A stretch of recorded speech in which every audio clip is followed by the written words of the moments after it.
Olá pessoal, seja muito bem-vindo aí ao nosso canal, muito bom ter você aqui. Assina o nosso canal se você ainda não se inscreveu, ativa o sininho para você não perder nossas conversas e compartilhe esse vídeo com os amigos, é muito importante, tá bom?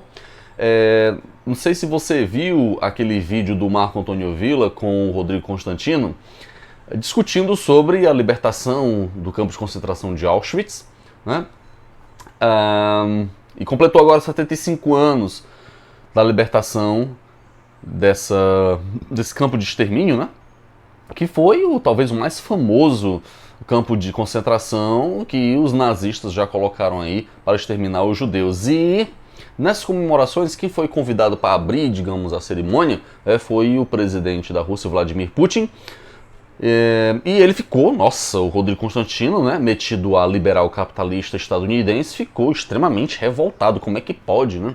Colocar a União Soviética como o centro aí das atenções naquele contexto da Segunda Guerra Mundial. E você percebe que esse discurso da direita, ele sempre tenta tergiversar, primeiro, sobre uma coisa que eles não conhecem, né? Porque eu vou botar aqui o link desse vídeo, vou botar o link de um vídeo que tem ele levando uma surra, uma pisa do Ciro Gomes. Então parece que esse Constantino, ele nasceu para levar pisa, surra mesmo. Porque ele se mete a falar daquilo que ele não conhece.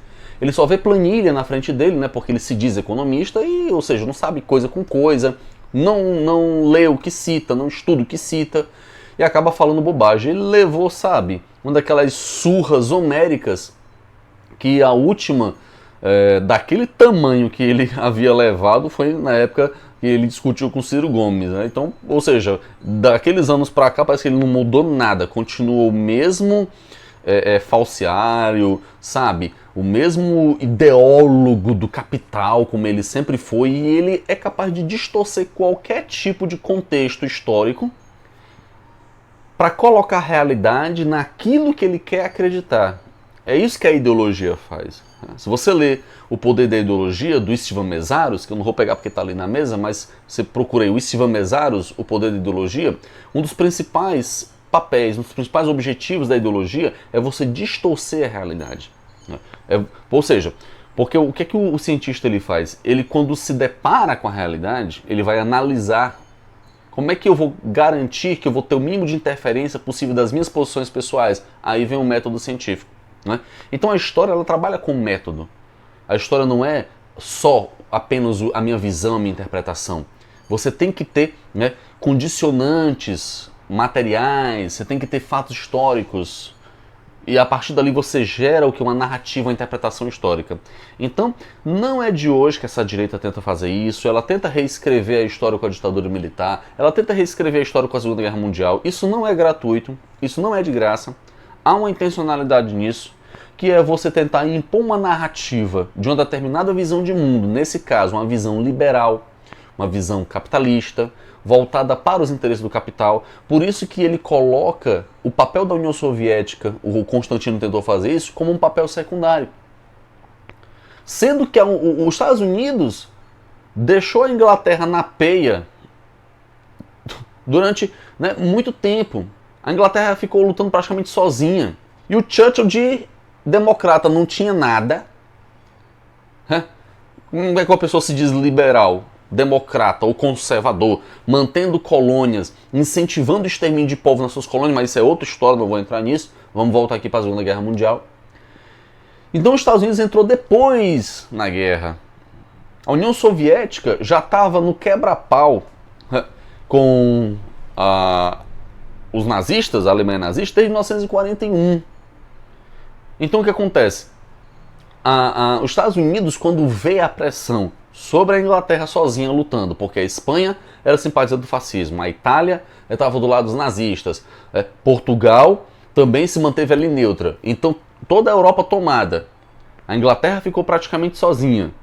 A União Soviética que do outro lado, com a invasão nazista, né, com a Operação Barbarossa, invadiram a União Soviética, né, em 1941, e eles tiveram que recuar e depois começaram, né, a ganhar vitórias sobre os nazistas, foi que os americanos começaram ali, né, a enxergar o quê? Que deveriam ter algum papel.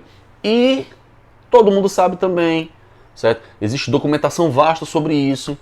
né, haviam movimentos nazistas dentro dos Estados Unidos que não foram reprimidos. Os movimentos socialistas, os movimentos comunistas eram reprimidos dentro dos Estados Unidos. Mas os movimentos nazistas, os congressos nazistas que aconteciam dentro dos Estados Unidos não eram reprimidos. Por quê? Porque eles não faziam nada contra a propriedade privada, os nazistas. Então podia. Os socialistas, os comunistas, é que não podia. Tá entendendo como é que entra a ética da questão aí? Então você vê a desonestidade intelectual do Rodrigo Constantino, né, dentro desse discurso. Ou seja, ele quer desconsiderar o fato de que quem libertou boa parte dos campos de concentração foram os soviéticos, inclusive de Auschwitz, né? Quem invadiu, né, a Polônia para guerrear com os nazistas dentro da sua retomada de território foram os soviéticos. Quem chegou a Berlim primeiro foram os soviéticos. Tem até aquela foto famosa de um soviético colocando a bandeira, né, um soldado soviético botando a bandeira sobre o Reichstag, que é o parlamento alemão, né, em 1945, em maio de 1945. Então o que acontece? Ou seja, se você perceber, na hora que ele vai falando, né, e você vai dizendo as condicionantes, né, os fatos que aconteceram em relação à União Soviética na sua retomada em relação aos territórios que estavam sob domínio dos nazistas, aí ele diz assim, não, mas essas vitórias aí aconteceram, né, sobre, né, uma ditadura. Meu amigo, isso é outra história, o que isso tem a ver? O que isso tem a ver? Né? E fica citando o livro que não leu, porque essa direita ela faz assim, ela pega um livro na internet, ela vê um livro, aí ela lê de trás do livro, aí vê se aquilo que o cara fala aqui, sabe, nesse resuminho, se aquilo concorda com o que ele acha. Se concordar, beleza, é válido. É assim que eles pensam, né? Então ele começa a citar coisa que ele não lê, começa a citar livro que ele não conhece, né? Tá aqui uma excelente referência para você estudar acerca da Segunda Guerra Mundial, A Era dos Extremos, do Eric Hobsbawm, certo? Um historiador britânico fantástico que faz uma análise incrível sobre esse papel da Segunda Guerra Mundial. Ele fala sobre o século XX em geral, certo? De 1914, do início da Primeira Guerra Mundial, a queda, aliás, ao fim da União Soviética, tá? E eu estudo mesmo, ó, tá aqui os resuminhos, tá? Do livro todinho, eu leio mesmo. Não sou o Rodrigo Constantino que fica citando o que não leu, não, tá? Então ele levou uma pisa enorme do Villa. Porque o Villa citou todas as questões e tal, e ele abobacado, né, como todo esse pessoal de direita que eles gostam de frases feitas. Eles pensam que vão pegar todo mundo com frase feita, com um textinho feito, e eles acham que aquela frasinha feita dele vai servir para todas as circunstâncias. Quando ele encontra alguém que conhece, né, que é um historiador como o Villa, que é um historiador como eu, aí ele se quebra todinho. Porque, entendeu? Na história, nós seres humanos somos muito mais complexos do que um fato isolado.